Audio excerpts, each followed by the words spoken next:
I was brand new on a job, and I was out of 17s, and it was a real foggy night. It was about 2 o'clock in the morning, and we had to go real slow. In fact, a lot of times the firefighters rode on the back of the fire engine. They stood up, and they would have to get off the rig and go and see what the street signs were because it was so foggy we couldn't even read the street signs.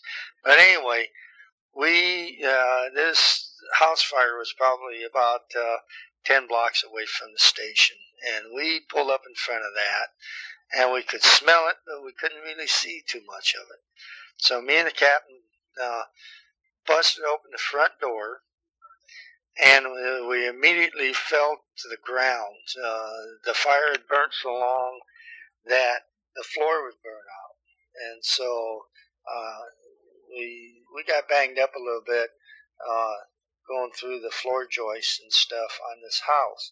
But then we crawled out of that and we started searching, and this woman was in bed, and her head was out in the doorway, and where the fire had been, and so her face was pretty well burned on that side. And then the cap told me to go outside, and he would hand her through the window to me. So I did. I went out front. He took and he handed her to me out the window.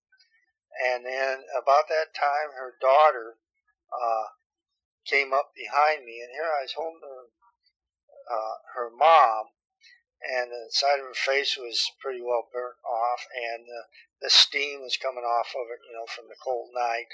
And the daughter just started pounding on me, screaming that I killed her daughter.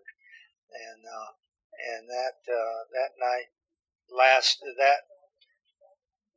all night because of investigations, and the woman's bowels let go, and so I had that all over me.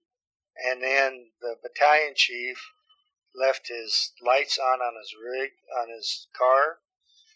So, and it wore the battery down. So the guy said, well, just close down the hill. There's a hill, just beyond the house, a pretty steep hill. So they let it close down the hill.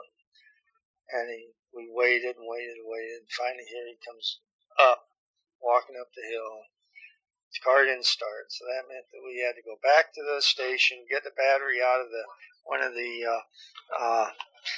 cars at the station, and then take it back, put it in the chief's car, and get him going. And so, anyway, that run lasted till quite late. It was early morning. Well, the sun was up, and it was past time going home by the time we got back to the station. That was a bad run.